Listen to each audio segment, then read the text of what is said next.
right, fair enough. So, I'm Andreas, and like we have been discussing a little bit, I'm a project manager. I'm 28 years old. I'm a homeowner in South Florida. I'm a husband, a father of one, soon two, at the end of September. And there's just a lot going on in the world, and I want to tell people that it's not impossible to still achieve the American dream, the whole homeowner, being like single income parent. It's hard work, it's difficult, it's not easy, especially with a blind wife. There's certain unique challenges in every relationship, but obviously that's one that stands out. And I just want to, share a little bit about my life, and hopefully somebody can take something valuable away from that, and that you just have to know yourself in order to know where you're going.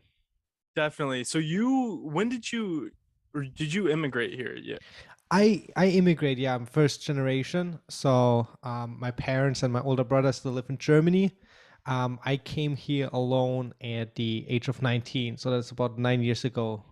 Okay. And what preempted that? What made you want to come to the US? So that's a funny story. I had that desire always since I was like 14 years old. And the initial reaction was like, oh, I have a really strong sense of English because I learned it through video games at the age of 6. So in kindergarten, I already knew some English words. I think my first English words were new game and continue from my dad. At least that's what he told me. And I don't know, when I was like 14, 15, or it's like, you know what? I see so much of America on in movies, in games, TV. It's like, seems like a fun place to be. And later on, towards the end of my 16 years old, I actually met my now wife online in an online community, Crunchyroll, in one of the groups there, and it just became a deeper and deeper relationship. And then when I was 18, I came over for a month on a tourist visa just to visit the states, see how it is, meet her. And then towards the end of that 1 month, after we went to Disney, because it's Florida, of course you have to go to Disney. Right. I proposed to her right after the fireworks, and like back to Germany, finished my school, and then the following year applied for the fiance visa, and then I came back again in August, and we got married, and then I did all the paperwork. Nice. Do you still go back to Germany often? I know I've been to Germany. I used to go to Würzburg, is where I would go and stay. So right out there. Just curious, do you go back at all or? I haven't been back yet. It's expensive, and I let my passport expire. It's a lot of paperwork, so it's like I'm kind of stuck here for a good while. But no, and the other thing is, I haven't had a compelling reason to go back because my parents, at least before COVID, they came over every 6 months. So it was always like the connection to Germany is still there, and especially once my firstborn was born like 4 years ago. It was just great having them over, and then like having them to meet a little grandson and all that. So it's like I don't feel like I've lost the connection and stuff. I haven't been back, but I definitely want to take obviously my son, my wife, and all that. But that we're probably gonna wait another couple of years until COVID dies down a little bit more, and we can actually do the fun stuff over there. Definitely. So you say you came over here to chase that American dream kind of, and I guess what difficulties did you foresee when you first came, you know? Culture shock.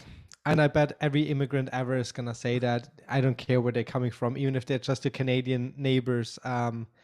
It's a lot of people are like, it's not as bad as the movies and TV shows make it seem. Like for example, you watch sitcoms and they joke about how expensive and annoying like hospitals are. Well, I mean, a lot we see on TV is actually sadly 90% true.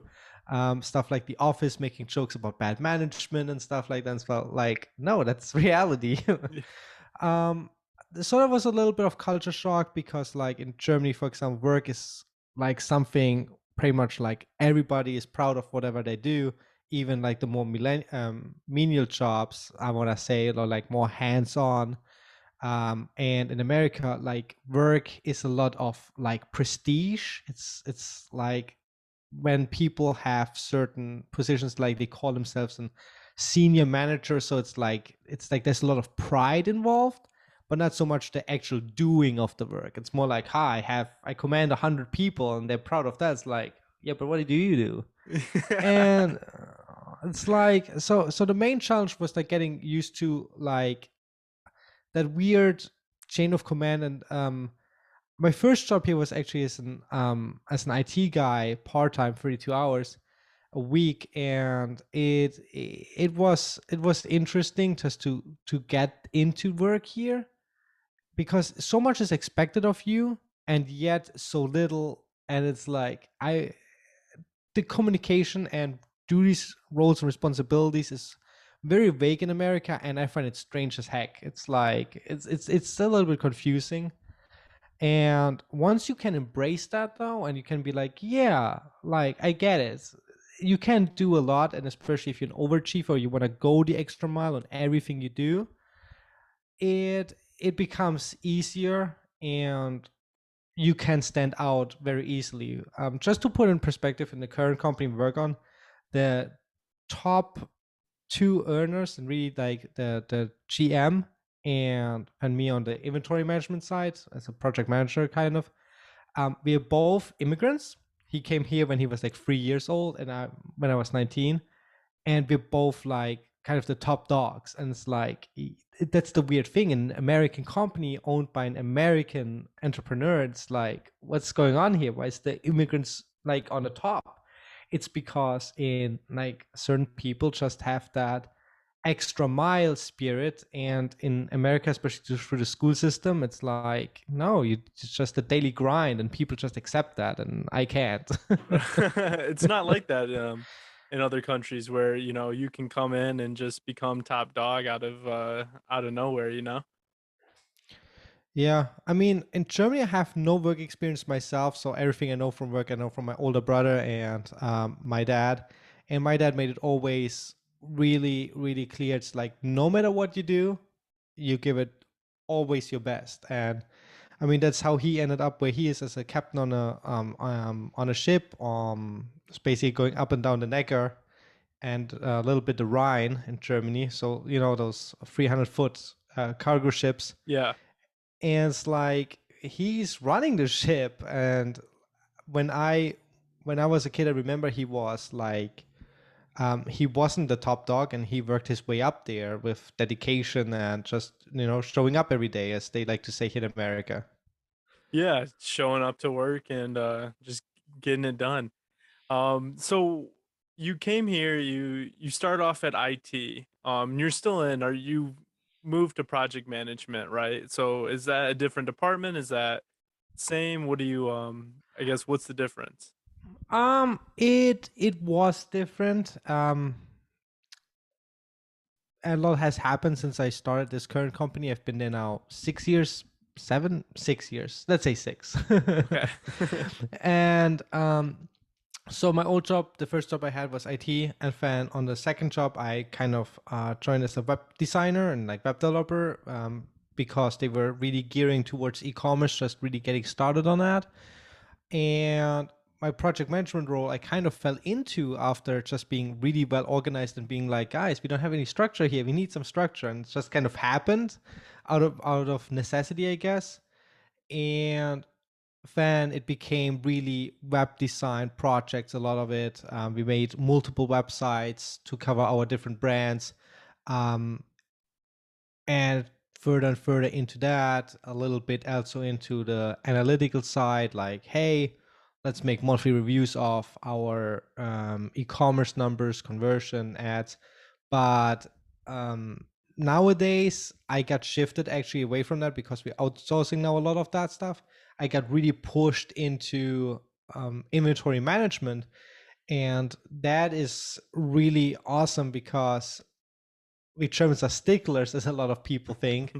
And so it's like, we had a lot of products that's like, it's either here or there. And now that I'm there, as a German, it's like, no, it can only have one place. It's either there or it isn't there. Like, so it feels good to bring order to the chaos, so to speak. Nice, yeah. So your wife brought you over here, and your wife is legally blind. So what are I guess you met you talked about a little bit how you met, but what were I guess when you found out, what were your thoughts? Found out what? That she was blind. Well, the great thing about her is super transparent, super honest, and not really like a character who hides anything. So there wasn't a surprise factor by the time I even came the first time over to visit her. Like I knew it right from the get go, like into our friendship when we first met online and kind of started talking, and it was interesting. And the hardest part, and I bet that a lot of the listeners of yours or yourself probably have to imagine, is like, what does that even mean, legally blind? Like she can see but she can't. The way she describes it always is like shadows and silhouettes, so pretty much like the outline of a face. Imagine those motivational posters with those people that are against the sun. I guess like that kind of, you see like just a shadow outline of people, and that's about it. So, for example, she's never seen the face of our firstborn child, or mine, really. So it's like it's hard to describe, especially because I don't know how it looks like. But I'm just surprised that she actually can do certain things that, like, I would just be like, how do you even do this? Like, she makes her own sandwiches, which means, of course, cutting the bread, putting the stuff on there, putting it in a sandwich maker because she likes like the panini maker style, because she's Cuban and everybody knows Cuban sandwiches belong on a panini press. So it's like I would be so scared of burning my hand. It's like there's a grill and you can't really see it. It's like, what are you gonna do? um and we were obviously terrified when we had our first child. Like, she got pregnant and it's like, well, you're blind, what are we gonna do here? Like, diaper change, um picking the outfits out and stuff. But it's like we got solutions around and it works. And it's like with everything else in life, if you have a plan, it ain't so bad. It ain't so bad. If you got a plan, it ain't so bad. I like that. So, is there certain, I guess, challenges you face on a daily basis that others wouldn't know? I'm stuck cooking. So, because like I mentioned at the beginning, I'm single income parent. We have the social security benefits from her. We get some food supplements for our child. Like, we get, like, for example, a couple gallons free milk in a month and stuff like that um through the Women, Infant, Children program. But pretty much once I come home and I pick up the little guy, because she obviously can't drive. So it's like I have to do all the errands. I do the shopping, I pick up the little guy, I drop him off at the daycare or VPK now. I come home after work after picking him up, and then I immediately have to start cooking. So I don't get any rest from 6 a.m. until like 8 p.m. when everything is sat done, cleaned up. So, what do you do in your free time then? What's your go-to thing? Video games. I mean, Video look at my games, chair. Look, this is a gamer chair. gaming chair. Everybody knows these guys. These are amazing and comfortable. But yeah, so like a friend of mine got me back into StarCraft 2, which I used to play back in Germany. So that tells you how long that was ago. Okay. Other than that, I was lucky enough to get a PS5, like second wave. So it's like I'm playing the crap out of that. And you know, do you ever so I feel like there's a lot of pressure on people that have well it's considered a disability, right? Blind, right?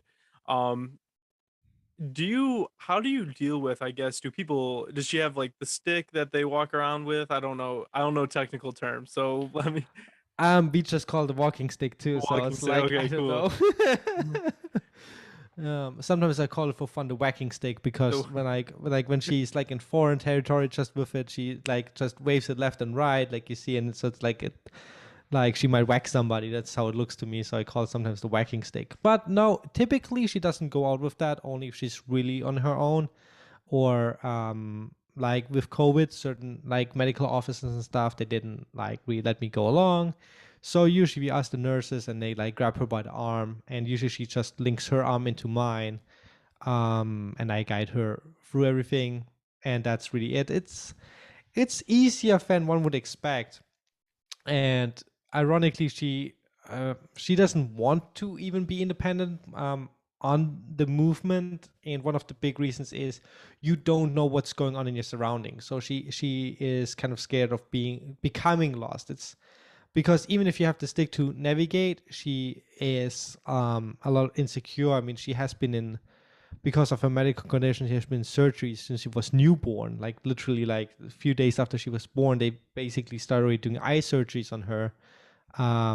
And so it's like she doesn't like being alone, especially she can't read facial expressions of people. She can hear them, and she can really pick up on their emotional and like what they really are as people. Like she never misjudged anybody just from being 5 minutes with them. It's insane. But so she doesn't like being in these unfamiliar situations and being alone. So it's like somebody's always with her, be it her parents, be it me. I mean, even my kid walks her to the car, so it's like Yeah. it works. And as I said, it's it's crazy that she like the things she can do that she does so well. I myself, I don't know what I would do without eyesight. I mean, pretty much put a blindfold on for a week and see how it goes. I mean, I No wouldn't do more that to video myself. games for you. Nope. Do people, when you go out, do you get a lot of reactions from people? And I guess, talking about, I know you want to touch on the inclusion of things for a little bit. Yeah. And so I guess what reactions do you get from people, and what do you hope people to understand a little bit as well? Um, really the biggest thing I think is in a restaurant it shouldn't be feeling embarrassed to ask somebody to like the server or so or in general to order food pre-cut. Yeah. So every time we order steak, she that's like the one thing she eats. She's a picky eater on top of everything else. Like why would you? I mean, she can't even see this stuff. It's like how can you be picky about it? But like the steak, I pretty much have to cut for her every time we go. Outback, Chili's, Cheesecake Factory, name your restaurant. And so it's like I never even asked about it being pre-cut. But it's like a Burger King. A lot of people don't know, but you can actually ask them to, for example, to half cut your Whopper because I mean it's a ginormous burger, and they just do it if you ask them to. And at the restaurant, I never dare to because I feel like it would be weird to order. It's like, hey, can you cut my steak for me? Like what? But that would be a big one. That would help me personally out a lot. So I don't have to do that anymore. Uh, as for reaction from people, I don't think people really realize it. Like it's you can tell something is wrong with our eyes, but like how can you gauge, like can you see something? It's like people don't ask either, and Right. that's fascinating. So like I mentioned earlier, hospitals and stuff, you just have to tell a nurse like, hey, look, she's blind. If she has to go to the bathroom, please guide her into the bathroom, and they don't have a problem with that, I guess, because they're medical professionals. But Right. imagine being at a restaurant and being like, hey, can you sit me on the toilet? Like there it gets a little bit awkward, so I have to walk her obviously. And oh yeah, right, one thing that Disney does right and that a lot of other places should do too: companion restrooms, sometimes also called family restrooms. You usually see the man, woman, and sometimes child logo there. Right. Like really like companion restrooms. Every restaurant, every office building, everything should have it. So it's not weird for me just to walk with her. It's so bad that at certain restaurants where they have men or women's, like she just holds it like till we get home. Like I don't know how she holds it. Like she drinks like a glass of Coke or two, and like she holds it for 2 hours. It's like, what the hell are you doing? Right. Number one issue where I've seen that happening is the movies. You know how after the movie's over, everybody goes to the restroom. She can't do that. She has to wait till we get home. That's funny. she So had, yeah. So sorry. Go ahead. no, so yeah, that's great. I never even thought about it. I just couldn't imagine, um, I have such a small bladder. I couldn't imagine having to hold it in for so long. Uh, so do you ever do you find yourself like explaining, like when you go into the bathroom with her, is it like you're explaining to people, hey, like I have to like do this because she's blind, or do you just deal with the N- looks and then just go no, for it? we are way too way too shy people to do anything like that. So usually she sends me to scouts like, hey, check if anybody's in there. Like, and we go usually then to the men's bathroom, so I can actually scout and see, okay, is anybody in here? Nobody there. Okay, let's go quick, quick, quick, quick, quick. And it actually happened like about a month ago where we did that, and then like another guy came to the bathroom, so we just waited in the stall till he was done. That's funny. Yeah. What does does she do anything that what things is, I guess, you're telling me she can cook, she can Well, she can make a do sandwich. Just she don't can let make her a cook. sandwich. Don't Don't let let her her cook. cook. No, Don't let no, her no, cook. no stovetop Okay. for her. What other I guess major limitations do you see with someone that's blind? She can't do the laundry. So we have an LG washing machine that I first thought had like an app where you can be like, oh, you can just like hit start washing or whatever. But turns out that the app functionality was just for diagnostics, so she can't use that either. And like it has like LED rings, and as you spin the wheel, it just makes a beep beep noise, and it goes to the next thing.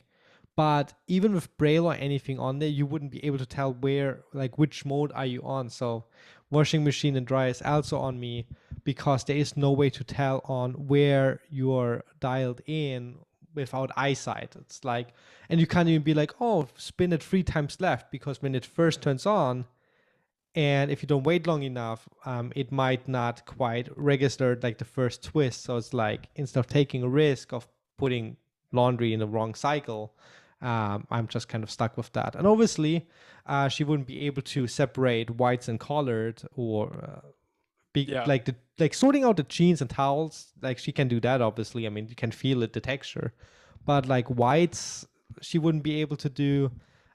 Matching socks obviously is a no. Even though she gets them sometimes right when she helps like putting sorting the laundry out. I don't know how she does it. Like sometimes, just last Sunday when we did laundry, it's like she had like 3 pairs of my socks like exactly lined up by color, because I only have like 3 colors: gray, black, or blue, and 3 in a row were the same pair. So that somehow happened. That's But amazing.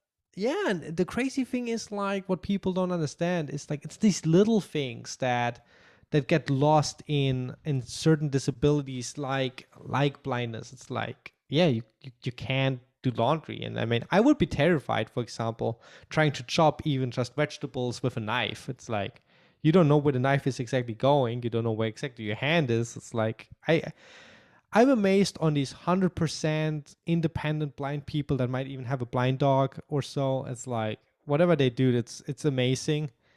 But it's like with her, she's just, like I mentioned earlier, a little bit more reserved, because of personal experiences. And she's Cuban, so she always was living in a huge family household with a lot of people, and everybody just always helped out. So it's like, I Was that guess, a huge cultural shock thing? Because I know a lot of oh cultures are God. like that. I know in Germany they're big on families living together, and I know in a lot of other cultures it's okay to have big family houses, and then you come here and it's like expected for you to live on your own. Yeah, well, with her family, they're also Cuban first generation. So, like, my wife came here when she was 13, and her dad moved with her. And then her mom and her sister came later on.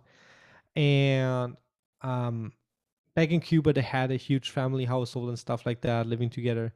And they kind of got upset when I moved, like, was like, hey, look, we are moving out. Be buying a house. They got upset. Like, they didn't want us to leave, because in a way, I mean, she is 7 years older than me. So by the time we moved out, it was now like 2 years. Yeah, 2 years ago. So she was let's see, 86.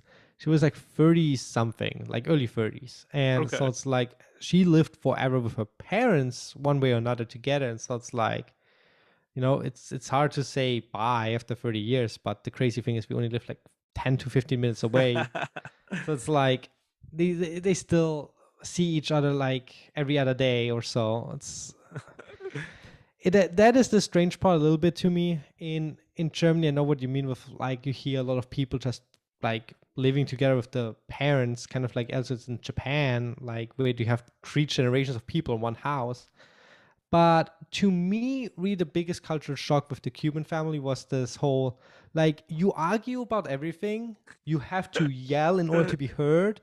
And then when something really bad happens, like I cut my finger really bad one time, and like it was like at 9 p.m. or so, like when I was like prepping some food or whatever for the next day. Yeah. And it's like she called her mom over, and she was over as soon as possible. But it's like they were just arguing the same day. It's like it's weird that while everything is good, they argue a lot, and then when crap happens, it's like everything is forgotten, and like, no, we are family, we help each other out. It's like, okay. But the cuisine, obviously the food, it's like complete different seasonings, palettes, things. It's like, until I was with them, I never knew what guava is. Like, what is guava? Like, I never heard of it before. And apparently it's delicious if you make it into stuff like a marmalade or like a pastry filling. Guava's And real good. yeah, guava is apparently amazing. But not the fruit itself. It's weird. It's like mango. It's like you can't eat a mango, but if you make mango smoothies, mango juice, then it's delicious. Or mango any sort of dish. But yeah, the food is so different. You eat rice every day. It's like back in Germany, we had rice like once a week. And then suddenly it's like, no, no, no, no, no, no. No more pasta. Here's rice. Like, whoa, what's happening here? What challenges, I guess, you are a single income household, wife gets social security disability, right? So Yep. what challenges come with that? um that work is more prominent than it should be sometimes. Like sometimes it comes down to like, no, I can't take the day off. No, we do half days. So for example, on Wednesday we have a regular visit because of her pregnancy. And so it's like I'm gonna have to do half day, and luckily my employer is really, really like understanding of that. The fact that my wife is legally blind, that I have to drive her, that I have to take her, and obviously that I care about my second child to be born's health. And so that is like one of the biggest things. Is like obviously my work is more important than if, let's say, both parents were working, and let's say both parents make 15 or 20 bucks an hour. If they make the same money, it's like, oh well, I don't work today. It's like, oh, that sucks.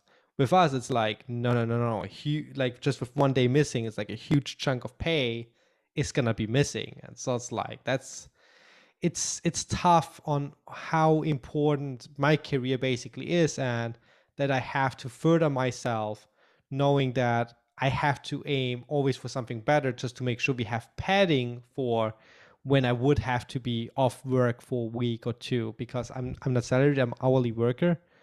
And so it's like that is the tough stuff, where you have just to make the decision like, no, I just can't take the day off even if I feel a little bit crappy. um or it's like if she feels crappy and I feel like I should be here with you, and then some of those times I have to take her and drop her off at her parents and make sure like she's at least with somebody. Like imagine she would have the flu, like I can't just take off and take care of her, because in situations like that you don't want to be blind and alone. Imagine like you're throwing up every other hour or so if you had flu. And so it's like that is the biggest difficulty, just making sure somebody is there, making sure that your work comes first, and that I can show up, like I said earlier, like I get up at 6 a.m. just to be in time ready for everything, because I have to take a shower, have to eat breakfast, have to feed my kid. um Even though he starts feeding himself now, obviously being 4 years old. But getting him to the VPK and then going to work and then repeat everything else at the end of the day, it can be tough. And there are some days I'm like late to work, but again, luckily the employees understanding is like, well, yeah, you're driving around. Like I leave the house at 7 and get to work at 8, just because it's like I have to go all the way up here VPK, go all the way back down here, go all the way to work. And it's in other households, what I've seen is obviously like most of the time, for some reason, the woman is dropping off the kid at school, BPK, or what it may be. Or imagine even you had two kids at two different ages, like one parent can take one kid here and the other parent can take the other kid there. So I don't know what's, for example, going to happen once like my firstborn goes into school and my second one goes, let's say, VPK now. It's like I don't even know how we're going to manage that. And we just have to really make the kids as independent as possible. And we noticed that with our firstborn, the earlier we can get him to understand, like, for example, to throw stuff in the garbage, especially for her, like she just can hand him stuff and be like, hey, can you put this in the trash can, please? He just grabs it and throws it away. So it's like we have to teach the kids out of necessity to help out because um, otherwise it's gonna be problematic. Number one issue is, and a lot of parents will probably agree with me, is like Lego bricks and other toys like on the floor. Worst thing you can do, right? Step on it. The thing is, now she's blind. I can just look down and be like, oh, there's a Lego block. Let me not walk there. But for her, it's like, no, it's a minefield. So we have certain no play zones or like no toy zones where he knows like don't put it here. This is walkway area. Don't put that stuff there. You do that, you get timeout. That's smart. I think a lot of parents that aren't that don't have a blind spouse would like that and start doing that. So what are some of the financial hardships that you come across a little bit with being a single? Do you come across them being single income? I know you talked about or we discussed a little bit that retirement is a big thing for you and stuff like that. So what are you doing, I guess, to kind of help yourself prepare for certain being single, um, being single income and to prepare yourself for things like retirement. That's very difficult to do. I know I come from a family where it's single income, and I can tell you both of my parents have lived paycheck to paycheck their whole life because it's single income. And so, it becomes very difficult and a very sticky situation. Yeah, so luckily we were smart enough to really early on make like already agreed financially, like, look, we're gonna only pay what we can afford, like really live within our means. And we've been able to manage it for a couple of years and well, still do, luckily. And really make a savings account, which is not so much retirement as much as it's right now just like really emergency fund, and it has a substantial amount. And about 2 maybe 3 years ago I started like playing around with investing, like take pretty much $1,000, which I'm really blessed to just have gotten, like accumulate to just be like, well, we need to figure out how this investing stuff works. Because after doing a lot of research online, talking with some coworkers that have been doing it longer, it's like you don't want a broker or anything like that. It's expensive, the interest isn't there. You're better off figuring it out yourself in America, apparently. I mean, like, look at the GameStop craziness, Bitcoin, and all this other crap. Where you hear like college students suddenly being millionaires. Like, what the hell happened here? It's like, I thought I was smart, and it's like Yeah. apparently America's not that. America's a crazy place where the rich, it's okay for the rich to have those because it makes sense. But if you're not a part of that 1%, a lot of things you need to do yourself. Yep, exactly. And so I started playing around with stocks, kind of getting a feel for the emotions when you're putting money on the table. Like I played like poker for fun before. It's like, but like once money's involved, even just a few bucks, like the whole game changes, right? Right. And so it's like the same as with the stocks, and it's just like finally getting a grasp of it, making solid gains. And my number one tip to anybody out there who wants to build up wealth, it's like screw saving accounts. Saving accounts you can have, like we do too, uh, but don't expect it to make money. Rather have it there so you have actual emergency fund where you can quickly access it, or just to be like for maybe you save for vacation, down payment for a car, down payment for a house. Like A that's what it's safety great net. Yeah. for. Yeah, exactly. But if you want to build up a retirement fund, it's like there is no way around investing. And I don't care if you're like this new generation. I mean, I'm technically millennial too, of like, hey, let's go cryptocurrencies, or if you want to go with traditional stocks. You just got to educate yourself and put some money in, not a whole lot, just to get used to your emotions and be like, oh no, the stock is down, I need to sell before I lose more money. Like, no, there's some really smart people that wrote a lot of awesome books, and like the bottom line is that normal people tend to be so emotional they sell when it just drops a little bit.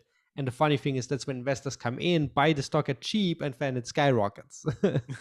So it's like, no, you gotta be patient, and you can't anticipate the market. You can't outsmart it. And those are some mistakes I definitely did at the start, being like, oh yeah, I mean, I love Puma shoes, so everybody loves Puma shoes. Well, big money looks at the balance sheet, not at whether they like Puma or not. Right.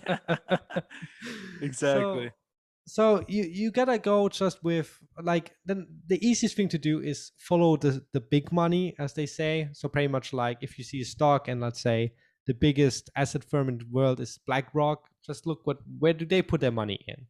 Exactly. And and I mean, this is now a game of like 30 years into the future, right? Like I'm 28 right now. Let's say I want to retire, current retirement age is 65. So that gives me about 37 years to build up that money. And it's like, so don't worry about a stock dropping for a day. You are in this in for the long haul, and that is the difficult thing, because like you might start obsessing about the one stock you bought, and you look at it every day, and like you can't do it. And you just gotta do also steady contributions. Don't be like, I invest $1,000, I put money in the stock market and let it sit for 30 years. Nah, you gotta keep putting more into it. And the cool thing is, in Florida here, they have actually an investment program for disabled people. And so we got my wife on that. And pretty much it only gives you three choices: either like a conservative portfolio, a balanced portfolio, or an aggressive portfolio. That's your three options you got. And so what we do for her is, like, she puts basically about 10% of her social security benefits into this special disabled fund thing. I forget the name of it. But and then it just splits the money equally in all three portfolios, and we're just gonna keep doing that every month. And then she has money from that, I have that from my personal investment stuff, and then we just hope that in 37 years we got enough where we can just be like, well, we can live off it now. But the earlier you start, the easier it is. And Compound interest is something you want to Google on that. and is that something, so you had to learn this obviously when you got here. Is that something that's very different compared to what people do in Germany? Oh yeah, my dad is a living, breathing example of that, because he is just shy of retirement. I think in a year or two he's due, and it's like he never invested a penny, because he's like like he said, even like when he was young he invested some in the stock market, but it wasn't for him. In Germany, like a pension is pretty much forced by the government. So pretty much they take a certain amount of your paycheck. We call it like the five pillars of Social Security, which is stuff like disability insurance, like if you get hurt on the job, that you still get money for the rest of your life. So you're paying into that even if nothing happens, because everybody pays into that. So the government actually has the money to pay people when it happens. Stuff like accident insurance, retirement insurance, or like pension fund rather. And I forget the other two. Um, I mean, God's sake, that was like 16 when I learned about those things. But basically, if you work full time, you're paying into this fund. And once you're at the retirement age, which I believe is also 65 in Germany right now, might be 67, something like that. Um, you basically be like, you file your paperwork, you're retired now, and then based on what you used to earn, you get a certain amount, but calculate based on that and how much you put into the fund throughout your life, plus whatever else savings you might have on the side, and you live on that. So pretty much, if you work full time in Germany, you don't really have to worry about it, because you put in your lifetime so much money into this fund, into this government fund, that they're just gonna pay you out when you retire, and you just have your steady monthly income. You don't have to worry about, well, I have 1 million in my savings account, I have to take X amount of dollars every month out to pay for my rent, food, etc. It's like, just like, here's your monthly pay as if you were working. Right. And so what I guess what other major differences, you mentioned too that you'd like to talk about a little bit of the difference between kind of how the US does things and Germany does things, the socialism versus the capitalism aspect of things. So socialism is a curse word in America, right? I mean, because the media especially loves to highlight failed socialist projects like Venezuela, where of course we having right now, like in South America, you look at it, they have complete economic collapse with people starving left and right and everything else. And it's like, well, that is called socialism, but it's not quite it. The analogy I came up with throughout my life was this. Um, Imagine you have an ocean and there's a whole lot of smaller ships. Like you have little yachts, some are just like little rowboats, some are little nice speedboats, some are fishing boats. And it's like that's America. Everybody has their own little ship and everybody wants to make sure they keep floating and get wherever they want. Like, and some have like a really big ship and some have a really small ship, but it doesn't matter as long as your boat doesn't sink when you're happy, right? In Germany, you basically have one giant cruise ship and everybody does their part to keep the cruise ship going. That's how I look at it. Like in Germany, you have this even a sense of like, no, we're in this together. Like, and I'm not just talking about like COVID. I'm like general lifestyle because remember, I grew up there and lived there way before all this crazy stuff with the pandemic. And it's just like always the mentality was like so much on help each other out. Like somebody falls down, you don't know them, screw that. You go over and help them up and be like, hey, you okay? Do you need help? What's going on? The And here US in is the selfish. The US is yes, selfish. Yes. yes, it's a lot about me. It's like I've seen stuff where like people are in public and having problems, and it's just like people just look. Like it's like, what are you doing? It's like you clearly see this person is struggling, having some problems, and it's all you do is look. Like, what are you? Like it's crazy. Um, and the socialism versus capitalism is really it's more complicated, more simple than most people think. When I said, sadly, from history and media influence, a lot of people in America think socialism is basically communism, which is evil and bad and terrible and dictators. Right. All these crazy images come to mind. But by the end of the day, socialism, you have to look at the government works for the people versus in capitalism is the businesses work for the people and they don't even do that. Like in capitalism, the problem is that every aspect of your life is about money, and it goes to the point where um, it's like you really look at how much you spend at things and how much that matters. It's like in Germany, it that doesn't matter so much as like, are you happy? Like, do you have what you need? Do you have food on the table? But here, and even in Cuba too, what I've seen in um, and they're weird, semi-capitalistic. It's strange, Yeah. but like it's more important having the newest iPhone than having a reliable a car. Like it's like what? Like you see, like I see a lot of like people in the earlier 20s or so. They have like a beat up car, but they have a brand new iPhone. It's like priorities much. Right, right. It's I think it's crazy. I do think there's like I said, there's a selfishness in the US that there's no the only thing we come together on a lot of the times is war, right? That's like a big Yeah. that's like the big thing. But yeah, there's a huge selfishness. I mean, I guess capitalism is designed around being selfish, right? It's about, how much can you produce and how much do you want to produce. And I personally, and I don't call myself a socialist or anything, but I've always appreciated the idea of helping other people. I just think it's a natural thing to like want to help other people. And I understand that my boat's floating, but how can I help someone else's boat float as well? You know what I mean? And if we go back to that, and that's I think a good way to put it, to where I think those are great terms to put in for people to understand that like it's not like necessarily an evil thing. It's not an evil ideology. It's just a different, and which then again in the United States, different is evil. It's it's out there. It's Yeah. crazy. Um, but I've always appreciated that idea.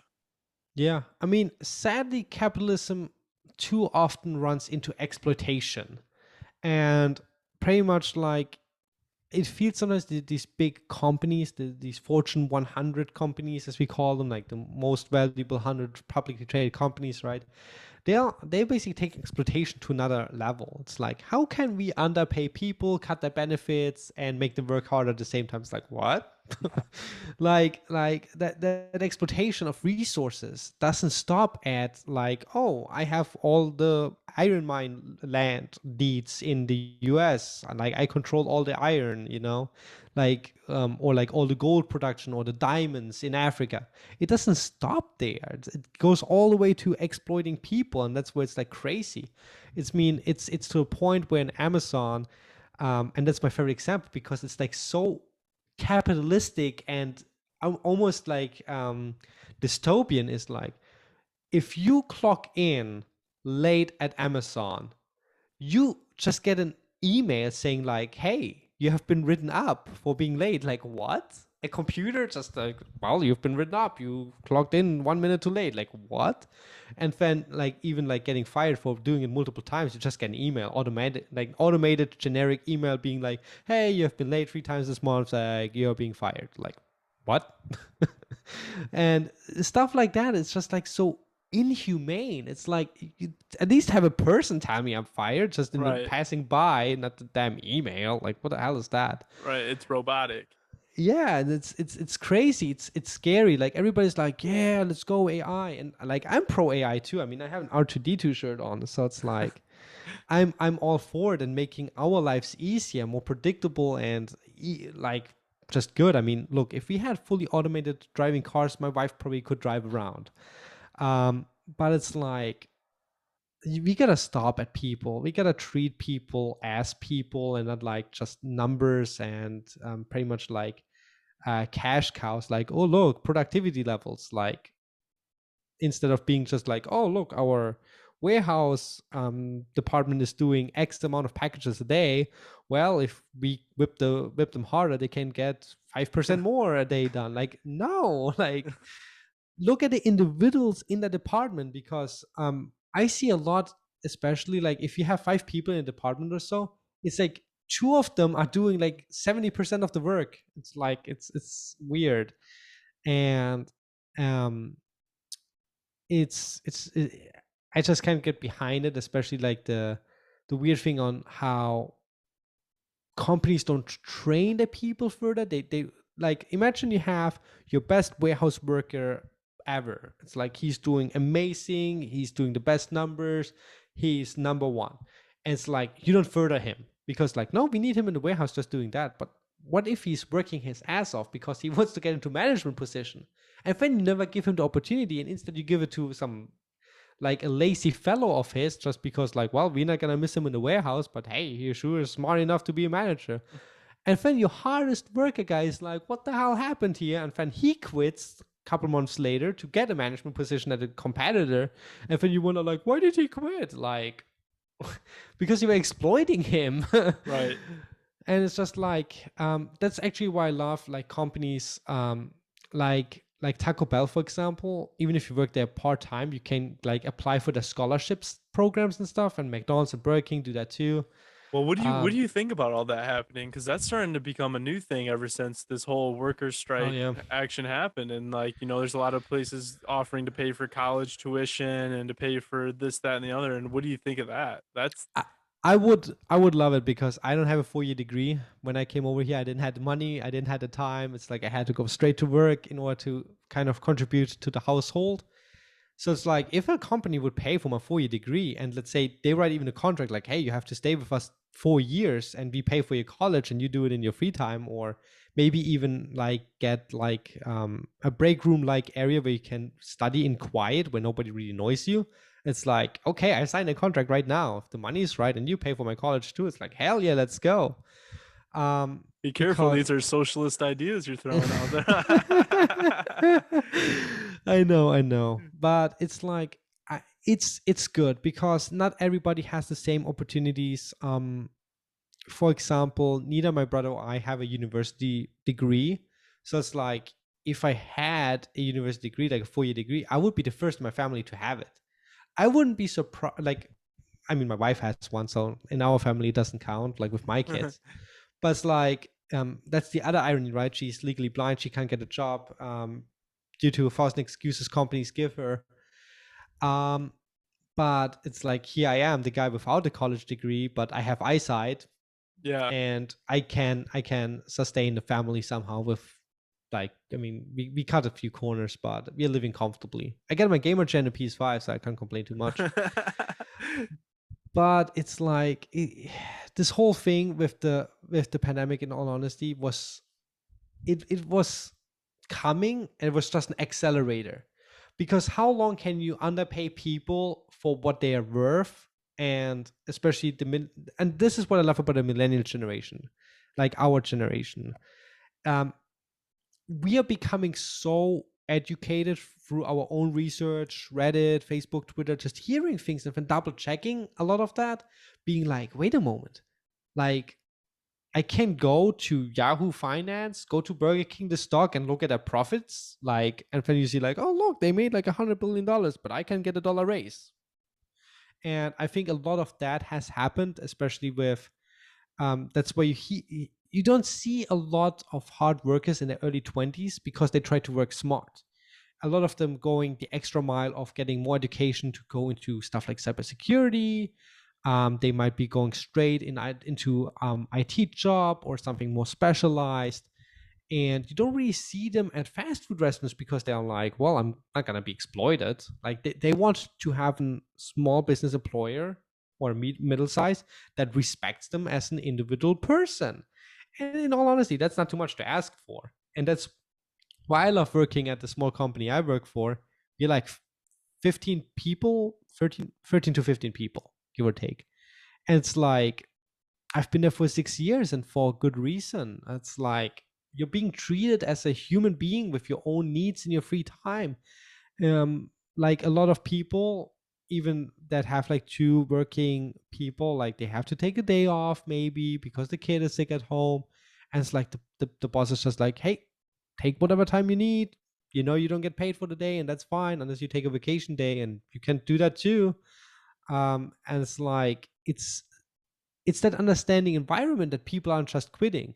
Because imagine at Amazon, you're just not clocking in, and then you had a family emergency, and meanwhile the robot fired you. It's like, well, sorry that I had a crash on the interstate. Like, Right. oops. Like, and we just have to, employers and HR departments have to learn to treat people as people. We are not robots.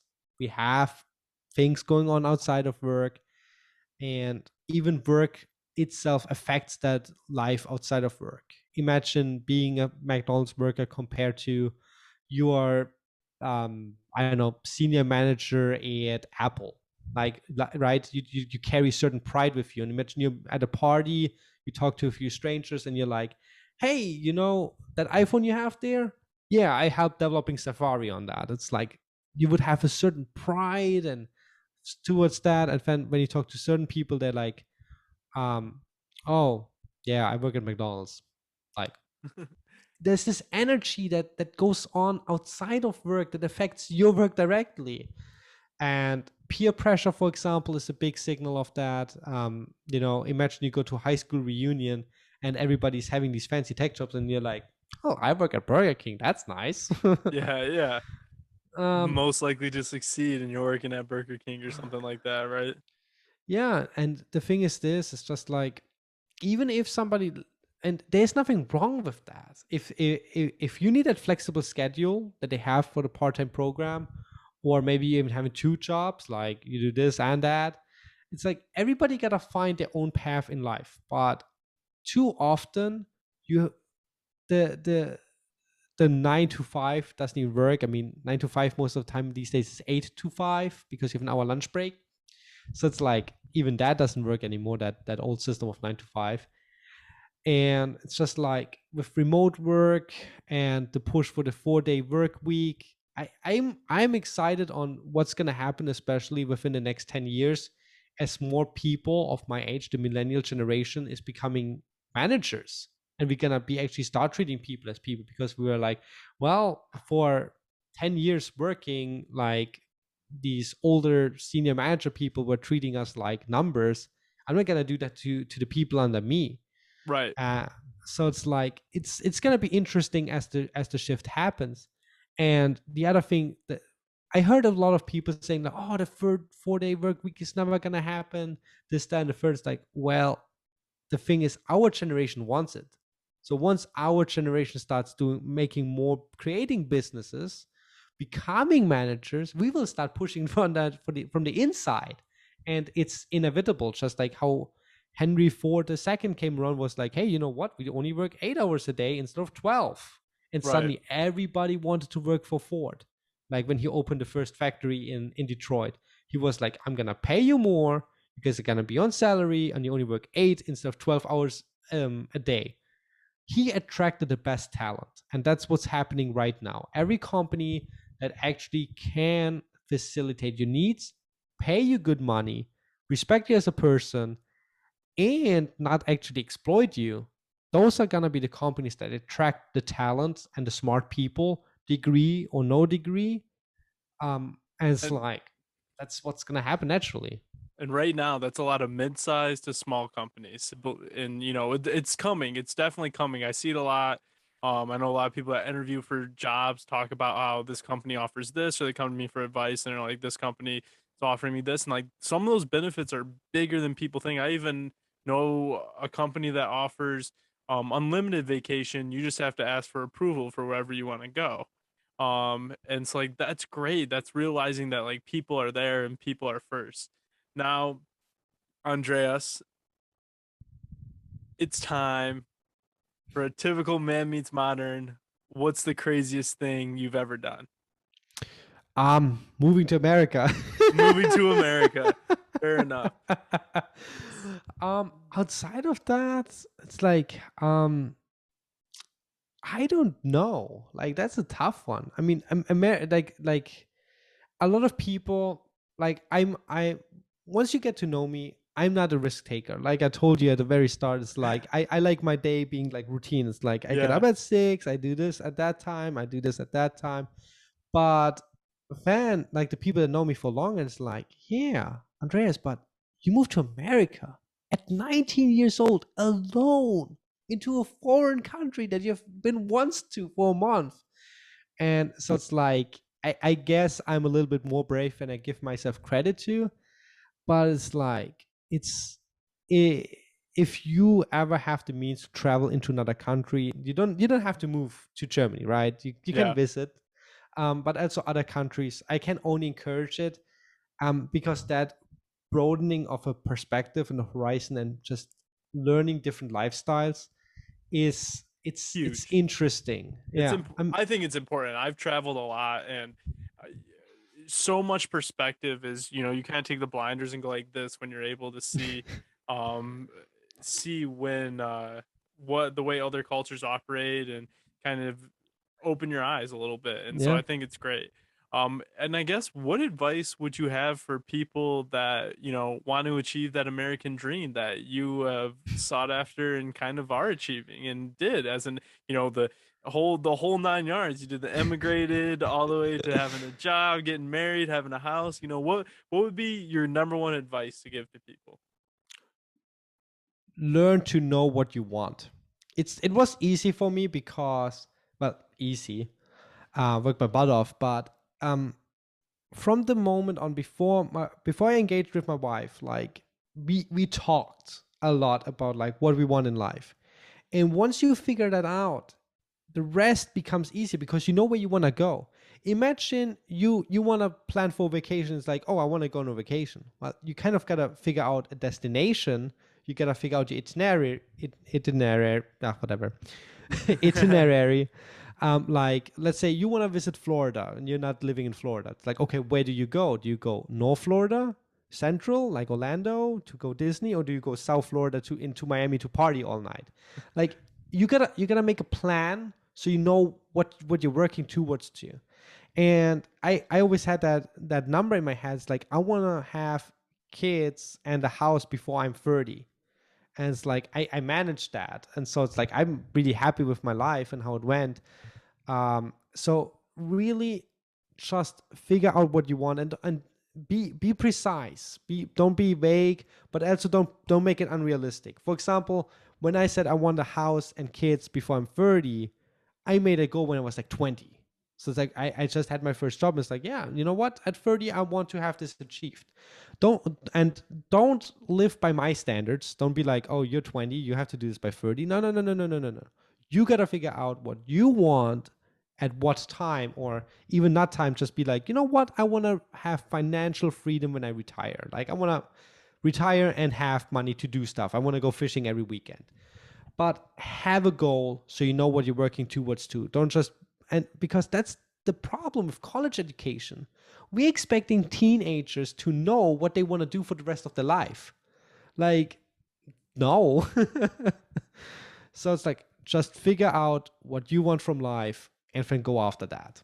What you want, develop a plan, and go after it. I like it. Well, Andreas, I thank you so much for coming on the Man Meets Modern podcast. It was a great time having you on here. I hope you enjoyed yourself. Yeah, I hope you enjoyed me too, Curtis. Of course. And to our emblems of Sasquatch, all you squatchers out there, or all you Man Meets Modern people, signing off.